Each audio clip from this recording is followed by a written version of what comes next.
nossa escola bíblica. Vamos nos colocar diante de Deus e pedir que Ele nos abençoe no tempo que a gente vai ter aqui. Senhor, louvado seja o Teu nome por aquilo que Tu és, Deus grandioso, cheio de majestade e ainda assim condescendente para cada um de nós. Louvado seja o Teu nome, porque és o Deus criador e sustentador de todas as coisas. Louvamos, ó Deus, o Teu nome que é santo. Quando a Tua palavra nos lembra da Tua santidade, a gente não consegue conceber, imaginar um ser que é isento de erro, de pecado, e isso nos deixa admirados. Essa verdade presente em toda a Tua palavra, enfatizada pelas Escrituras, acima de todas as outras, nos deixa encantados. Como é possível um ser que é isento de erro, completamente santo? Ó Deus, nós Te louvamos, Te bendizemos, agradecemos, porque apesar da Tua santidade, o Senhor enviou o Seu Filho para se fazer pecado por nós, e desta forma nos salvar dos nossos próprios pecados.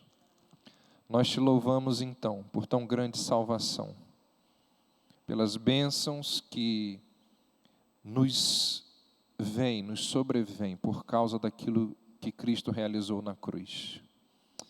Nos apresentamos então ao Senhor como igreja, como irmãos, irmãs, amigos da fé, para viver esse dia. Obrigado pela reunião que já tivemos aqui de oração, e agora quando vamos aprender da Tua palavra, à noite quando vamos participar do culto, pedimos a Tua intervenção, o Teu cuidado, a Tua providência sobre as nossas vidas ao longo de todo este dia. Queremos também pedir ali pela classe dos adolescentes, que o pastor Davi e Raquel possam transmitir as Tuas verdades a eles e eles possam ir aprendendo aqueles valores que solidificam a fé, bem como todas as classes ali do Ministério Infantil. Que o Senhor abençoe as professoras e as crianças. Assim nós oramos, Te pedimos e colocamos tudo isso diante do Senhor, em nome de Jesus. Amém. Gente, eu vou fazer um resumo daquilo que nós vimos semana passada, para servir de introdução ao que nós vamos ver hoje.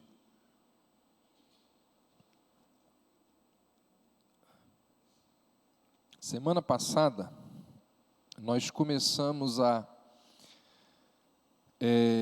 estudar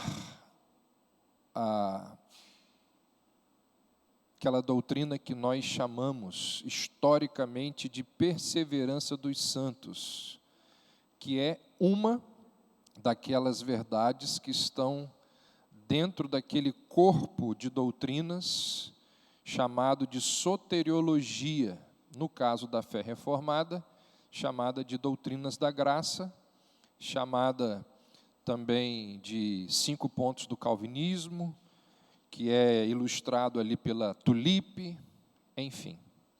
E aí nós começamos a ver essa doutrina, e nós vimos inicialmente que a expressão preservação dos santos, ela é melhor do que a expressão perseverança dos santos.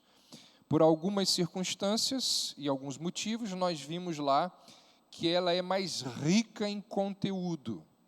Ela traz junto dela algumas verdades que a outra expressão talvez não traga. E também vimos que ela é mais bíblica na sua ênfase. Então, preservação e não perseverança. Foi como nós iniciamos semana passada. Depois disso, nós vimos que a salvação, ela é monergística. Que expressão é essa? Quem não está acostumado com expressões teológicas, toma até um susto. A expressão monergística na teologia significa que é uma ação unicamente de Deus. Mono, só um que participa do processo de salvação, no caso, Deus. Então, a nossa salvação, ela é única e exclusivamente uma obra de Deus. Como Paulo vai dizer lá em Efésios 2, nós somos feitura sua. Então, foi Deus quem nos fez, nós não temos participação. Mas, na santificação, nós temos a participação, nós contribuímos no processo. Então, a salvação é monergística, mas a santificação, ela é sinergística. E aí, então, nós vimos alguns textos das Escrituras, alguns porque existem muitos outros que nós nem mencionamos. Nós vimos alguns textos das Escrituras onde nós vimos que, por um lado, é Deus quem nos preserva. Talvez um dos mais famosos seja aquele quando Paulo diz que é Deus quem opera em nós o querer e o efetuar. Por um lado, é Deus que preserva. Por outro lado, somos nós que perseveramos. Quando Paulo também vai dizer, desenvolvei a vossa salvação com temor e tremor. Então, esse foi o nosso segundo ponto. Por um lado, as Escrituras nos mostram como que nós devemos viver, como que nós devemos agir, pensar, falar. Nós somos ativos no processo de santificação. Por outro lado, o Novo Testamento enfatiza aquilo que Cristo já fez e continua fazendo por nós. Depois, nós começamos vendo alguns pontos dessa doutrina, e nós vimos os 3 primeiros que deixam evidente que essa doutrina da preservação dos santos, ela não é uma doutrina isolada. Na verdade, é difícil. Se você me perguntar, eu não vou lembrar qual é uma doutrina bíblica que seja isolada, porque todas elas estão ligadas umas às outras. Agora, existem umas que trazem junto delas, né, muitas outras. Elas carregam com ela várias outras, umas menos, outras mais. Essa daqui é uma daquelas que está ligada a várias outras doutrinas, a várias outras questões. E aí nós, então, começamos a ver como que essa doutrina da salvação, ela está ligada, direta e indiretamente, a muitas outras verdades na palavra de Deus. Primeiro, então, nós vimos que talvez nem está ligada a outras doutrinas, mas também a verdades. Não necessariamente que essas verdades sejam lá um corpo doutrinário. Mas então a primeira verdade que nós vimos é que a certeza da salvação, ela não é condição necessária para a salvação. Certeza é uma consequência, certeza é um fruto da fé. Pode acompanhar a fé. No entanto, certeza não é algo essencial à fé. A pessoa, ela pode não ter certeza que é salva e ser salva. Então, esse foi o nosso primeiro ponto. Falamos, debatemos, vimos semana passada. O segundo ponto. A certeza da salvação, ela não promove uma vida libertina.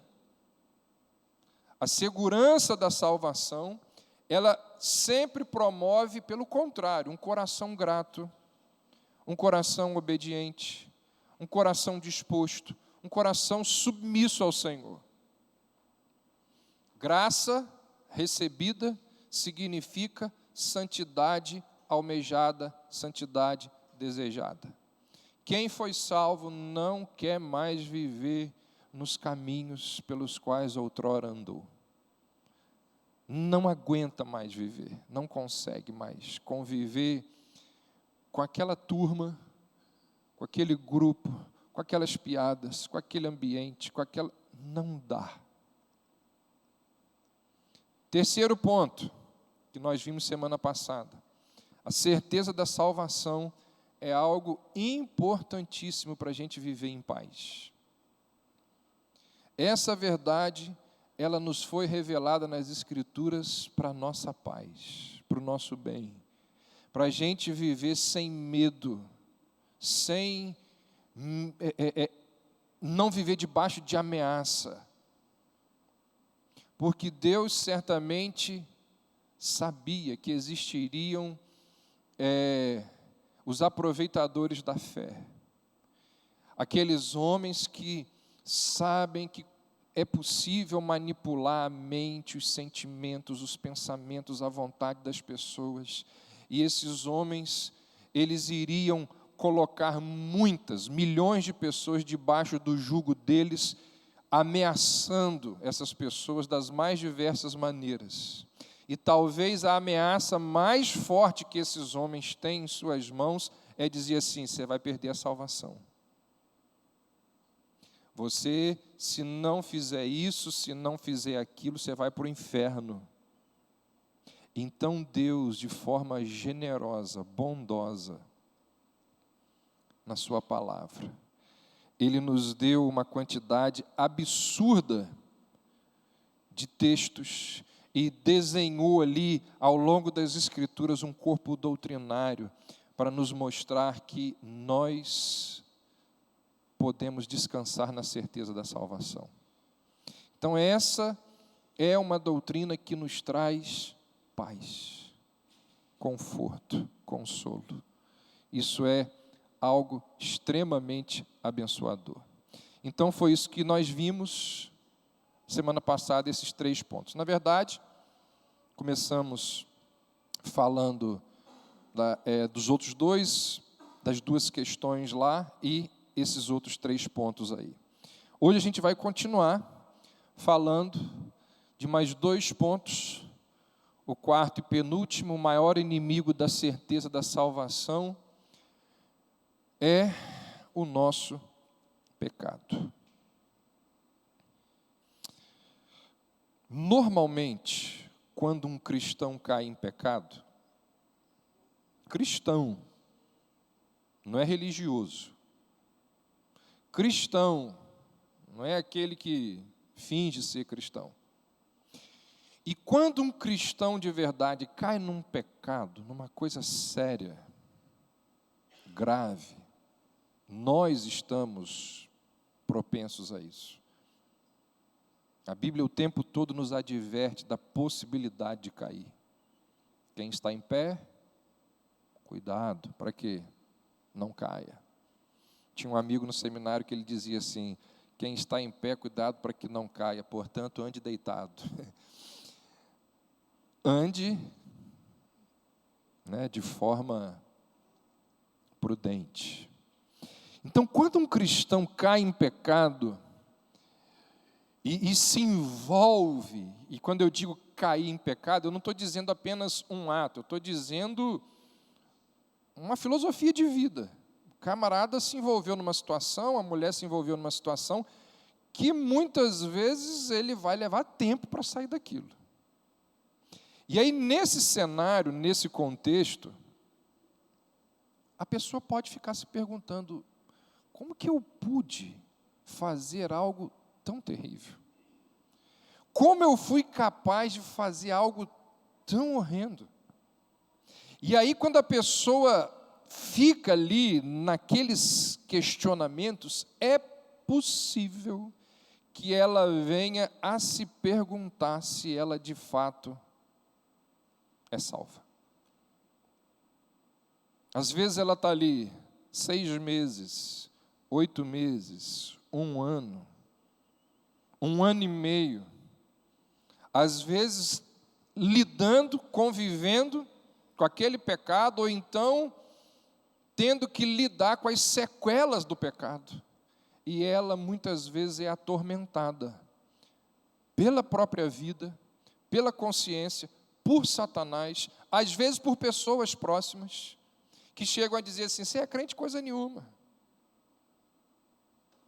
Então,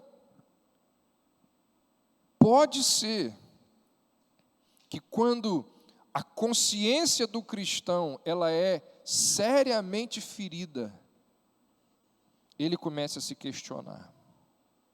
E aí, alguns pregadores, ao longo da história, eles têm entendido que aquela expressão bíblica que fala da noite escura da alma, ela tem muito a ver com esse cenário, com esse contexto, onde a pessoa questiona a própria fé.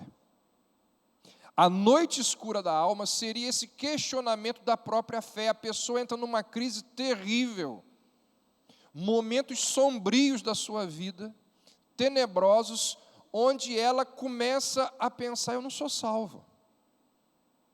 São dias marcados por um enorme senso da ausência de Deus.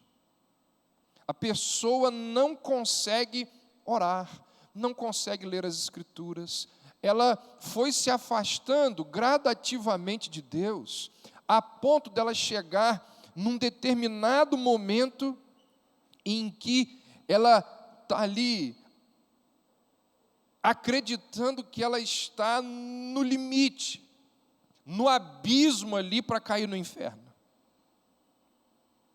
Se você nunca passou por isso, que coisa boa. Louvado seja Deus. Mas saiba que existem milhões de pessoas ao redor do mundo que enfrentam isso. Milhões de cristãos que passam por isso aqui. E em momentos assim, a fé da pessoa é saculejada, é abalada, sacudida com uma força enorme. Lembra lá? A gente falou semana passada aqui, domingo à noite. Asaf falou: os meus pés, eles quase resvalaram. Faltou um pouquinho. Quase.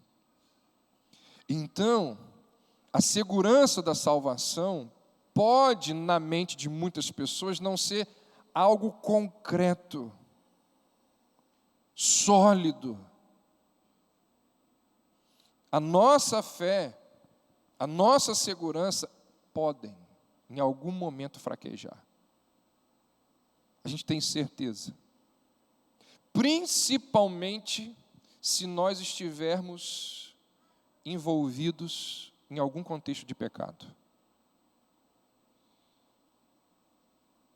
Porque existem situações em que a nossa fé é sacudida por causa de problema, por causa de sofrimento, por causa de um monte de coisa. Mas quando essas coisas elas estão atreladas a pecado, aí o problema é ainda maior. Então é por causa disso que uma doutrina como essa, ela é importantíssima. E aí, o maior inimigo da certeza da salvação é o nosso pecado. A nossa confissão de fé, lá no capítulo 18, parágrafo 4, diz o seguinte: os crentes verdadeiros podem ter a sua certeza de salvação abalada, diminuída ou interrompida de diversas maneiras. E aí ela vai dizer algumas.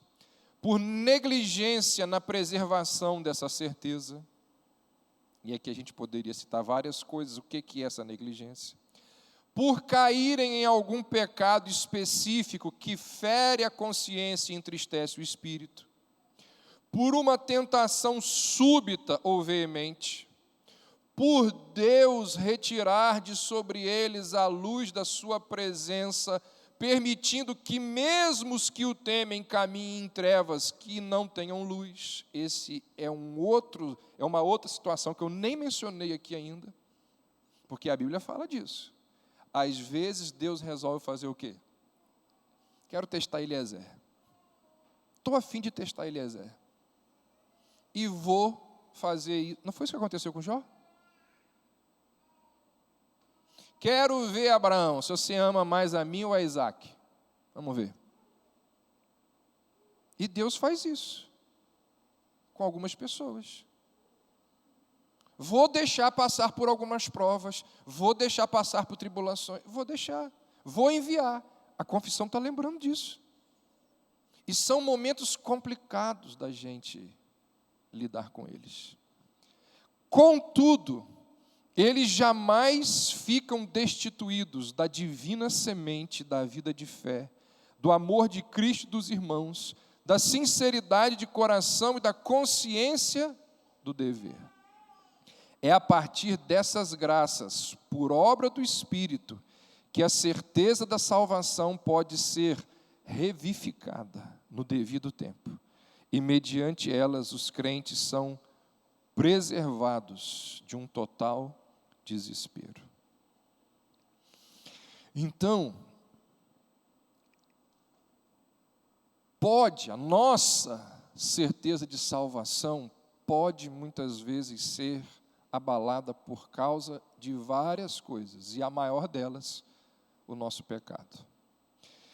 É interessante e importante a gente perceber que a Bíblia, em vários momentos, ela nos orienta, ela nos exorta a nós termos essa certeza, essa convicção de que somos salvos. Paulo vai dizer, quando ele escreve lá para o pessoal de Corinto, lá na segunda carta, Paulo vai dizer assim: examinai-vos a vós mesmos e vede o quê? Se vocês estão na fé. Está lá no capítulo 13. Examinai-vos a vós mesmos. Paulo está dizendo, façam constantemente um exame para ver se vocês são de fato salvos. Paulo numa outra... Jesus uma vez disse assim, pelos frutos conhecereis. Então, a gente conhece, a gente sabe, a gente tem certeza que a gente é salvo pelos nossos frutos. Davi e Pedro são dois exemplos das Escrituras de homens que tiveram uma queda terrível. O que eles fizeram eles fizeram coisas terríveis, uma queda enorme. Só não foi definitiva, final, porque Deus, em graça, os restaurou. Eles se arrependeram e Deus, em graça, os restaurou. Então, crentes podem cair. Podem cair. Mas se eles forem realmente salvos, essas quedas não vão ser permanentes. Essas quedas serão temporárias. E aí, é por isso, ou é diante desse cenário, que surge o questionamento que a irmã Márcia fez semana passada. Ela perguntou, mas pastor, e aquelas pessoas que ficaram anos na igreja? Décadas na igreja? Eu quase falei assim para ela, e tem um monte de pastor que ficou 30 anos no ministério e abandonou a fé. Não tem? E como tem? Eu conheço vários casos, pastores. Essas pessoas que abandonaram a fé, como que a gente explica isso? Esse questionamento serve de link para o meu próximo ponto. A perseverança final dos crentes é a única prova definitiva de que fomos escolhidos por Deus. Como que a gente sabe que uma pessoa é salva? Como que a gente tem certeza? O fim da vida. Muitos de vocês já ouviram isso, alguns vão ouvir pela primeira vez. O verbo salvar nas Escrituras, ele está em vários tempos. Ele aparece em vários tempos. É aquela frase famosa: nós fomos salvos, estamos sendo salvos e seremos salvos. O verbo salvar aparece nas Escrituras em vários tempos. Lá atrás eu fui predestinado. No tempo eu fui chamado, justificado. E um dia eu serei glorificado. Então, quando a gente fala de salvação, existe uma dimensão passada, presente e futura. Começou na eternidade, realizada no tempo e aguardada para o céu. O Novo Testamento, ele fala o tempo todo que o crente, ele tem que suportar até o fim. Até o fim. Jesus disse isso. Jesus disse: aquele que perseverar até o fim, esse que será salvo. Jesus disse isso. Por quê? Porque somente aqueles que resistem na fé são salvos para a eternidade. Semi-pelagianismo, você já ouviu?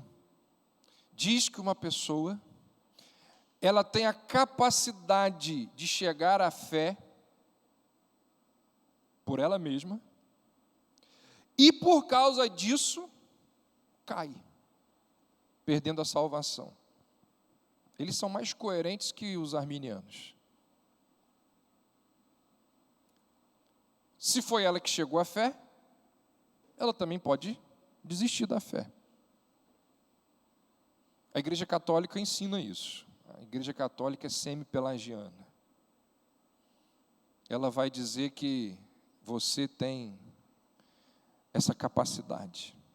O sistema de teologia sacramental lá dos romanos vai dizer que quando você perde a fé,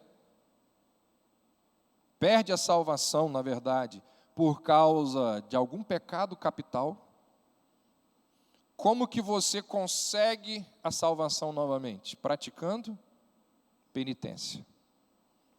Então você tem que fazer alguma coisa. É por isso que você vê os romeiros. É por isso que você vê gente fazendo um monte de coisa, porque eles estão correndo atrás da salvação perdida. Tem que pagar alguma penitência. Os católicos vão chamar a penitência da segunda prancha da salvação, para aqueles que naufragaram na fé. Lá você foi salvo, lá no batismo, a graça foi infundida, mas você perdeu, agora você corre atrás, através de penitência. Nós reformados não pensamos assim. Nós entendemos que uma vez Flamengo, sempre Flamengo.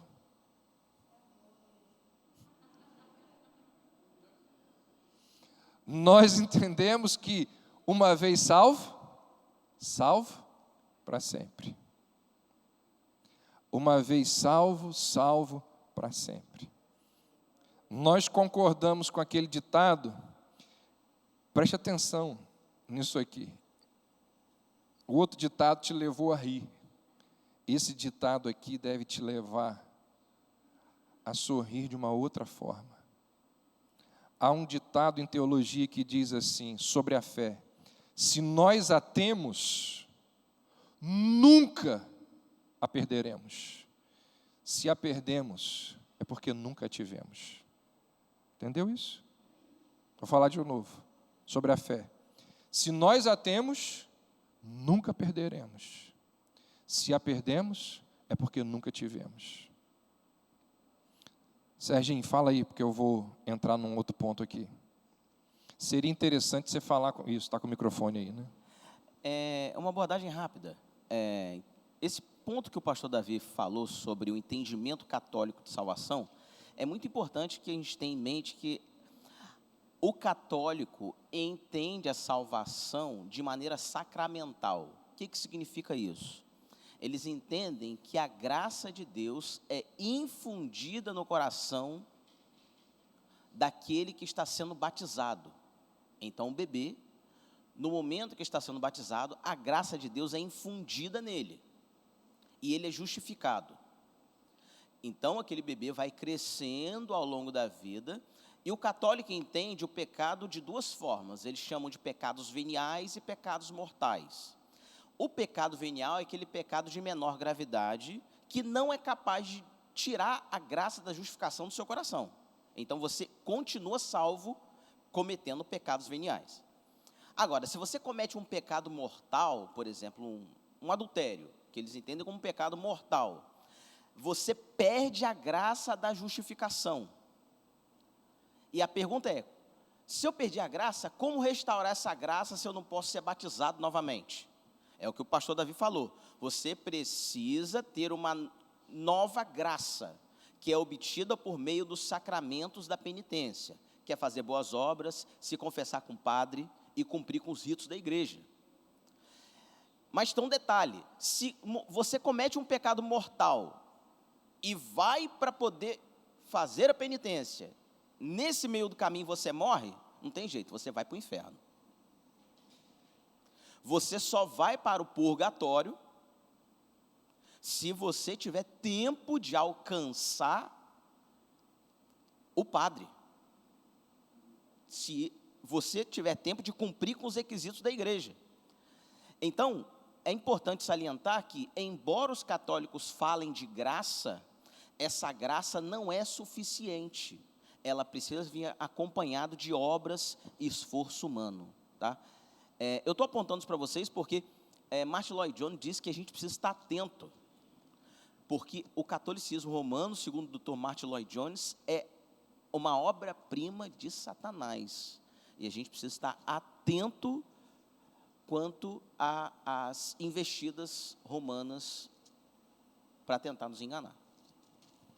Obrigado, Serginho, pelo endosso aí.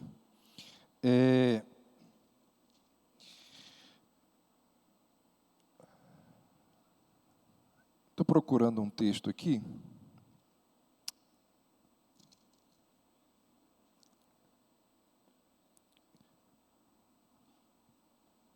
Queria pedir que vocês abrissem, mas eu estou... Deixa eu só olhar aqui. O que eu quero dizer é o seguinte.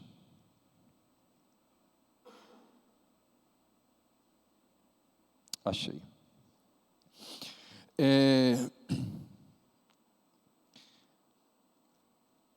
A perseverança final dos crentes é a única prova definitiva de que fomos escolhidos por Deus.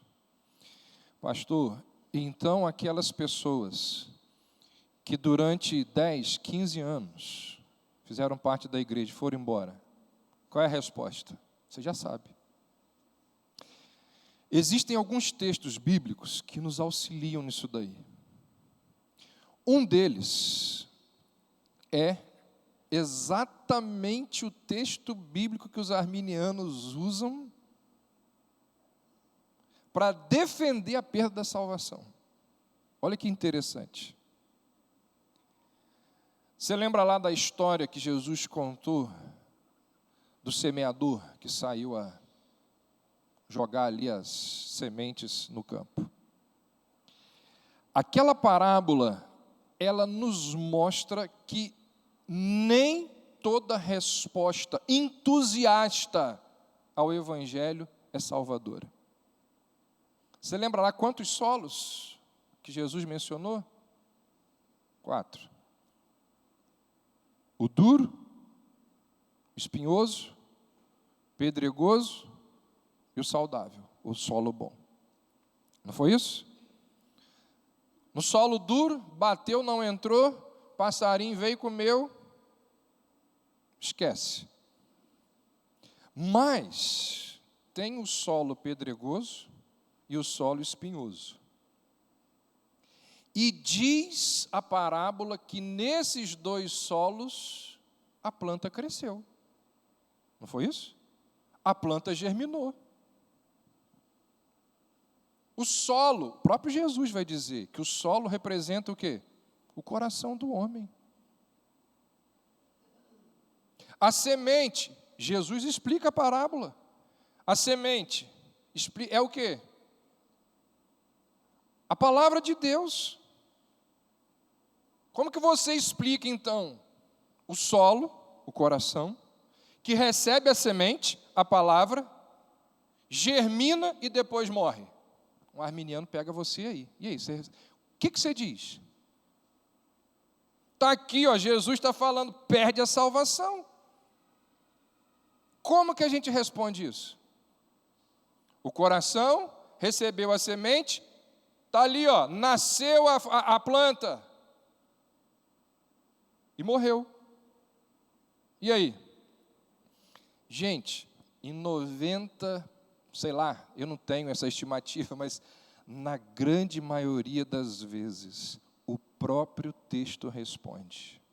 E quando o próprio texto não responder, qual é um dos critérios de hermenêutica que nós estudamos para entender e aprender as verdades? A própria Bíblia. A gente vai em outros textos, porque a Bíblia é um livro só. Acho que eu vou falar sobre isso hoje, à noite. Eclesiastes é um livro que não pode ser lido fora das Escrituras, senão você entra em parafuso.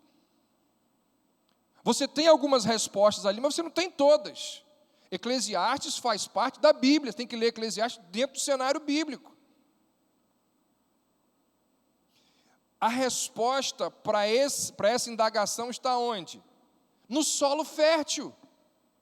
Porque quando você lê o texto bíblico e vê o solo fértil, você percebe que aquelas sementes que foram germinadas no solo rochoso e no solo pedregoso, eles produziram uma planta. Mas elas não produziram o quê? A planta? Fruto. Aí quando você vai lá para a descrição de Jesus no solo fértil, diz assim: os que foram semeados em boa terra são aqueles que ouvem a palavra e recebem frutificando. Frutificando. Nem o solo espinhoso, nem o solo rochoso produziram frutos. E o que Jesus disse? Pelo fruto conhecereis. Se a árvore é boa ou se a árvore é má. É pelo fruto. Que fruto? Paz, longanimidade, amor, paz. Fruto do Espírito.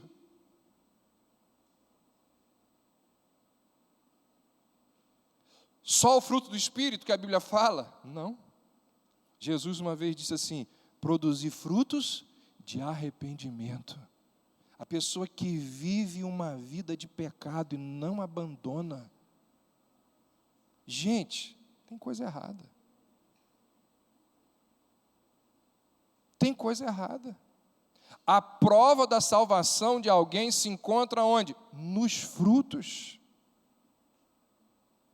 Ouvir pregação, professar a fé em Cristo, ímpio faz. Dar dízimo, ímpio faz.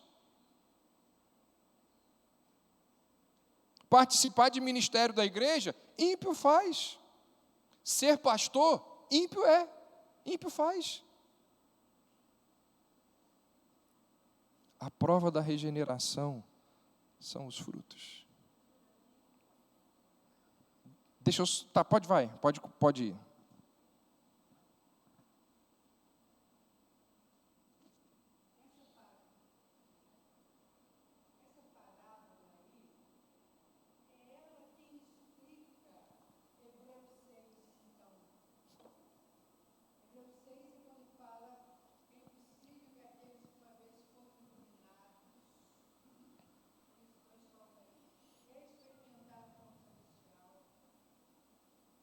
Esse de Hebreus é muito forte. Eu Ele diz vou... que experimentaram a palavra de Deus, e caíram, é impossível que eles sejam renovados. Eu só entendo isso daqui à luz dessa parábola daí. Ela ajuda muito a explicar, sim. Nos próximos, eu não sei em qual vai ser o domingo. Rapaz, eu estou com a garrafinha aqui, ó. Mas obrigado. A sua deve estar geladinha. Valeu. Aí, Gerson, ó.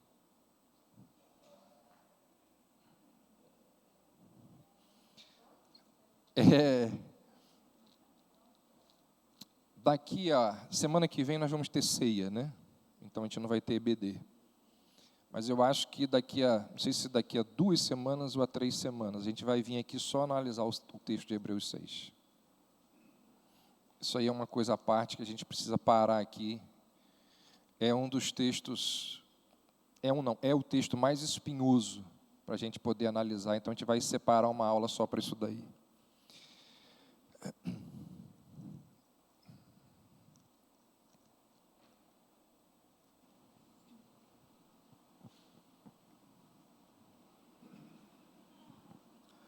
Eu queria saber sobre aquele texto de Coríntios, em que Paulo, porque você falou assim, se um irmão sai da igreja, se ele foi crente, se não é. Essa questão de permanecer na igreja, se é ou não uma prova da fé genuína da pessoa. Porque Paulo, estou lembrando daquele texto que Paulo fala para corrigir aquele membro que estava em pecado, desligá-lo e que no último dia ele seria salvo. Tipo que ele iria sofrer na mão de Satanás aqui na terra, né? Ia ter as lutas dele por causa disso, mas que seria salvo no último dia. Porque eu conheço pessoas que estão afastadas da igreja, mas eu vejo na vida dela que elas ainda têm fé. E eu tenho esperança dessas pessoas, desses irmãos, serem salvos no último dia, com base nesse texto. Uma vez que, mesmo estando afastados da igreja. Eu queria saber se é isso mesmo ou se tem alguma coisa que eu não sei. Parece que sim. Você só deve ter cuidado para não interpretar o texto baseado no seu sentimento, né? Porque muitas vezes nós fazemos isso. Mas parece que sim, que é possível, né? E no mesmo texto, Paulo vai dizer que ele vai ficar lá fora fazendo o quê? Apanhando. Vai ter uma vida miserável. O que lembra a situação lá do pródigo. Longe da casa do pai, é alfarroba. É misturado com porco. Mais uma hora ele volta. Então, se for de Deus, vai voltar. Deus vai salvar. A gente não entende, isso daí é um mistério. Por quê? Agora, o que a gente não pode fazer nunca é usar a exceção como regra. Porque isso é uma exceção. É um caso ou outro. Então, tem muita gente que pega essa linha argumentativa para dizer assim: eu sou salvo, vou viver fora da igreja, Deus vai me salvar. No último dia, Deus vai me salvar. Isso é perigosíssimo. Eu, particularmente, acho que quem mantém esse discurso abertamente, veladamente, nunca entendeu o Evangelho. Porque, como eu disse há pouco, graça recebida é santidade desejada. É aquela história que o Philip Yancey uma vez contou, de um amigo que estava prestes a se separar da esposa, porque ele queria assumir um caso que ele tinha. Aí ele chamou o Philip Yancey e falou assim: eu sei que eu vou fazer uma besteira, eu sei que o que eu vou fazer é pecado, estou te chamando aqui para saber se Deus pode me perdoar. Ele estava querendo perdão antes de fazer a besteira.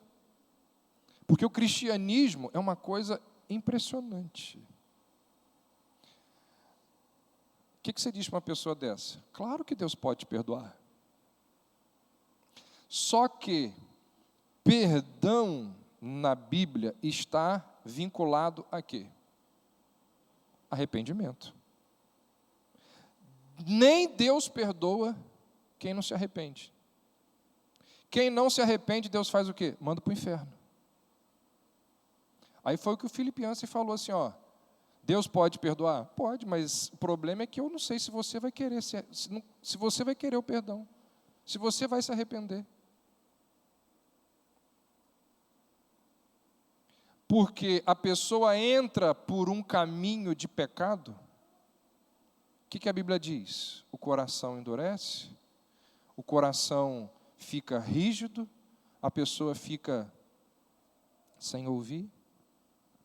Então isso aí é uma exceção, isso aí não é regra, mas pode. A questão é que às vezes não, né, eu também sou assim igual a você. A gente se pauta nisso daí por sentimento para achar. Quem tem que se agarrar em alguma coisa, né, para achar que pode ser que ele, que ela se encaixe nesse caso aqui. Sim. Baseado nisso que eu estou falando, é no sentimento. Você vê temor da pessoa. Sim.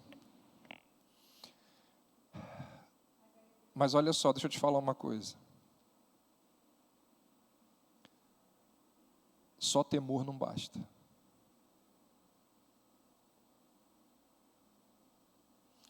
O que mudou a situação do filho pródigo? Caindo em si, ele tem temor. Lembrou-se, quantos trabalhadores na casa de meu pai têm pão com fartura? Levantar-me-ei e irei ter com meu pai. Lucas 15, 17. Lucas 15, 19 diz assim, e levantando-se, foi. Se ele simplesmente tivesse caído em si e tivesse ficado onde ele estava, não teria mudado nada. Temor ele tem, mas o temor leva a gente a fazer o quê? A agir.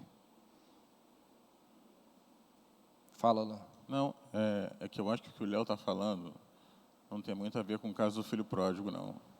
Acho que ele está falando de pessoas que, sei lá, por algum motivo se afastaram de alguma congregação, mantêm sua fé, mas não querem congregar mais em lugar algum. Não que eles estejam, tipo, sei lá, zoando pra caramba por aí, na sarjeta com os porcos. Eles só estão meio distante de congregações. Uhum. Não sei se é isso, eu acho que é isso que ele quis dizer.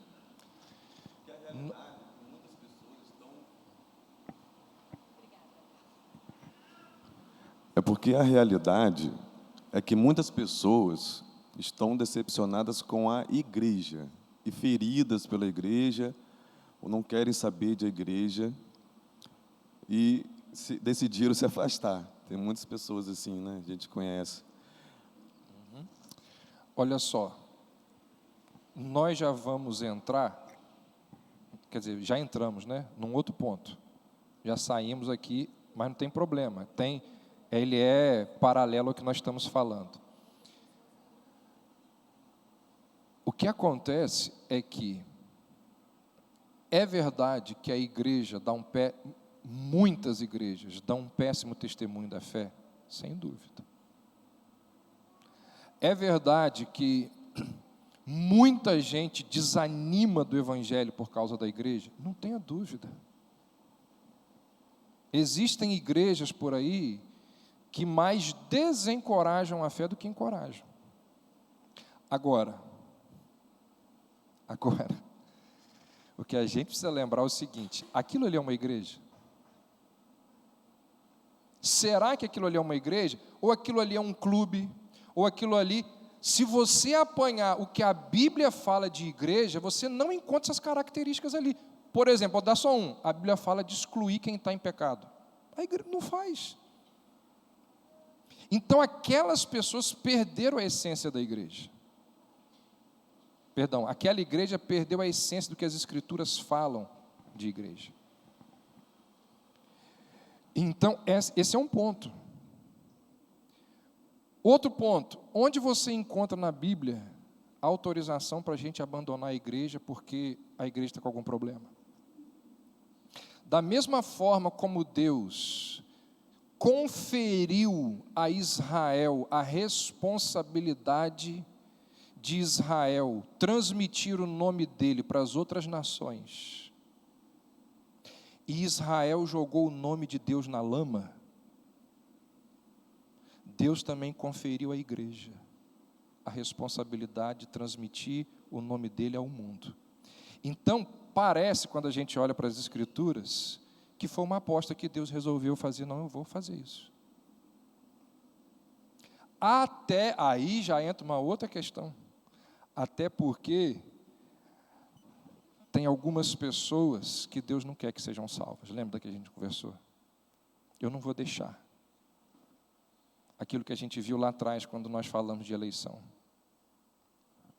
Então, vocês percebam que essa é uma doutrina que vem com várias outras a reboque.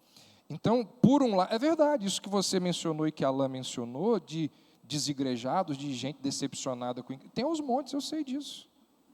Mas a Bíblia não dá justificativa para que as pessoas se ausentem da igreja. Aquela história de um camarada, isso é antigo, né? Um camarada chegou para Spurgeon no final do culto e disse: olha, eu tenho visitado aqui a sua igreja há muito tempo, que a igreja era gigante, e olha, eu estou começando a gostar da igreja, porque eu já visitei um monte, e eu acho que eu vou ficar por aqui, porque as igrejas são tem muita gente hipócrita, mentirosa, isso. Aí Spurgeon falou aqui para ele: você sabe dessa história, não vem para cá não, aqui tem muita gente desse jeito, e você vai ser mais um. E se você achar uma igreja perfeita, não entra nela não, porque você vai atrapalhar lá.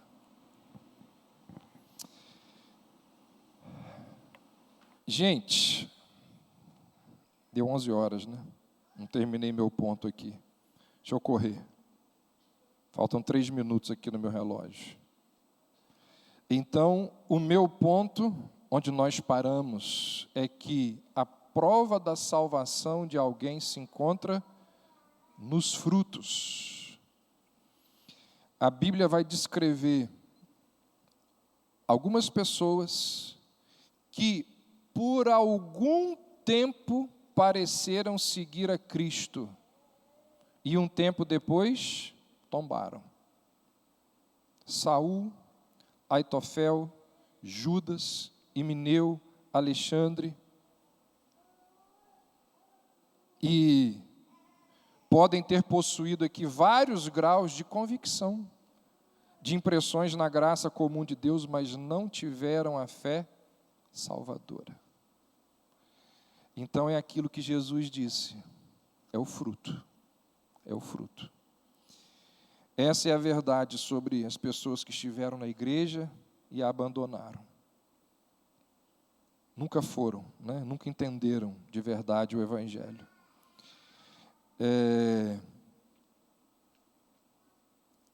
Dizer que a regeneração ela é reversível é interpretar mal a definição que a Bíblia dá de regeneração. Regeneração não é reversível.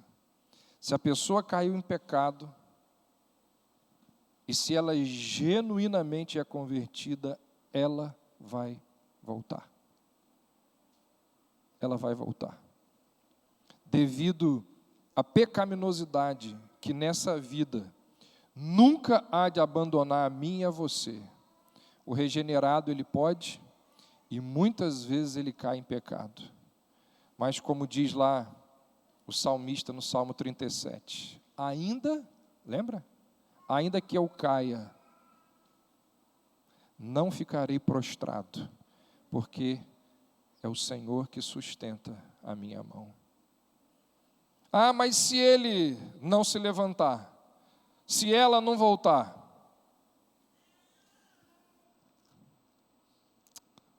não vai dar tempo. Corre aí, Mateus 13.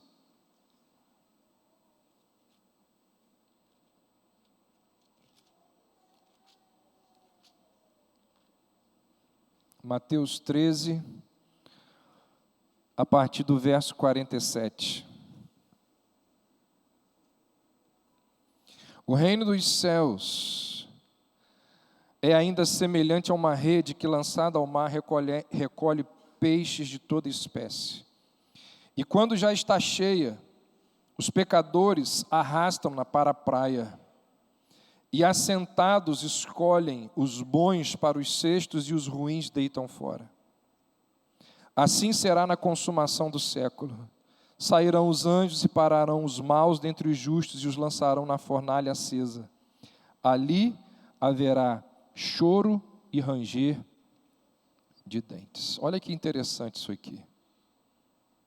Os peixes lançados fora na fornalha também foram apanhados na rede do reino. Os peixes lançados fora, lá na fornalha, também foram apanhados na rede do reino. Mas não estavam preparados para a vida eterna. Então é possível experimentar os poderes do reino e não ser do reino. Assim como aqueles realizadores de milagres lá de Mateus 7. Em teu nome. E fez mesmo. Vira aí, capítulo 22, de Mateus mesmo.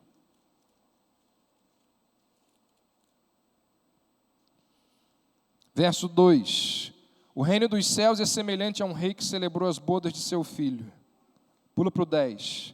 Saindo aqueles servos pelas estradas, reuniram todos os que encontraram, maus e bons, e a sala do banquete ficou repleta de convidados. Entrando, porém, o rei para ver os que estavam à mesa, notou ali um homem que não trazia veste nupcial e perguntou-lhe: amigo, como entraste aqui sem veste nupcial? E ele emudeceu. Então ordenou o rei aos serventes: amarrai-o de pés e mãos e lançai-o para fora nas trevas. Ali haverá choro e ranger de dentes, porque muitos são chamados, mas poucos escolhidos. A falha ou a falta da veste nupcial, provavelmente, essa é a interpretação clássica, representa a falta de justiça. Que a Bíblia fala, quando fala de justificação pela fé, lembra o tempo todo que nós somos vestidos pela justiça de Cristo.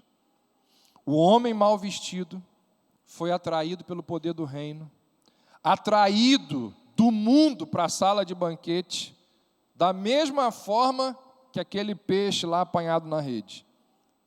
Mas esse homem não estava preparado para o reino e assim foi lançado fora. Não vou ler por causa do tempo, mas você tem algo parecido lá em 1 João 2.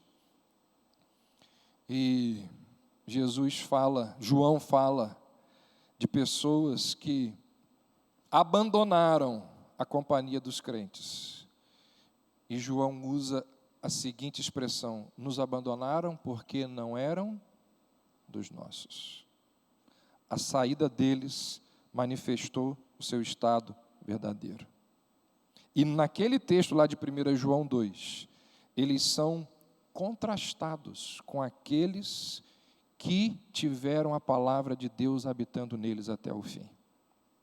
Então, lembre-se disso: se nós a temos, nunca perderemos.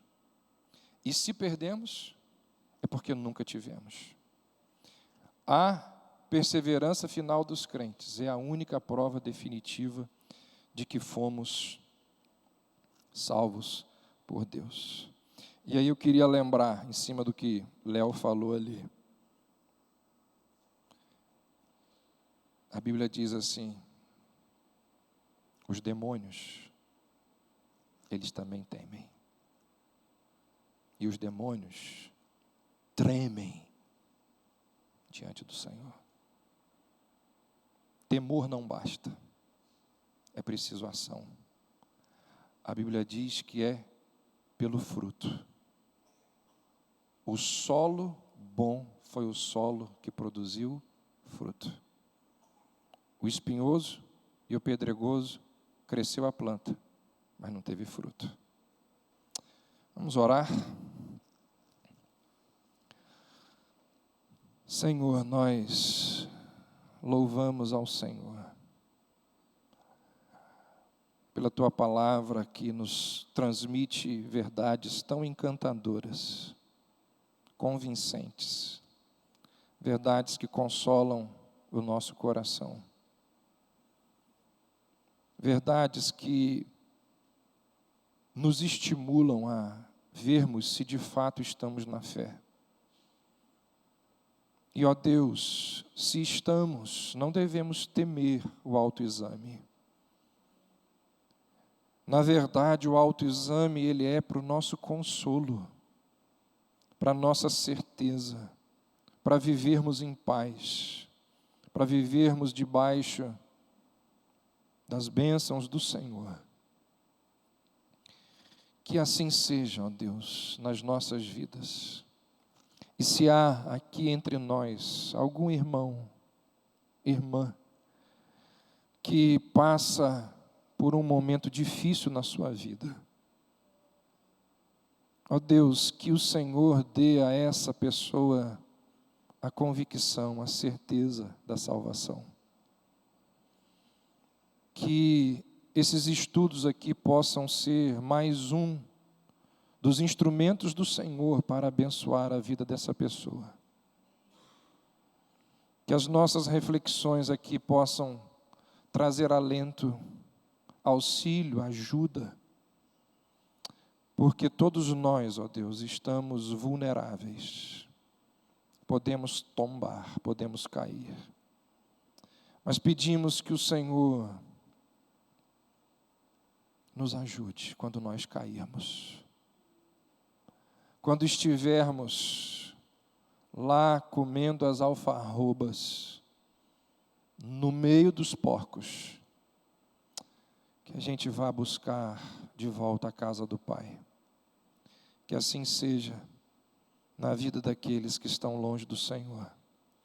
É a oração que nós fazemos, em nome de Jesus. Amém. Gente, bom domingo. À noite nós estamos aqui, se Deus quiser.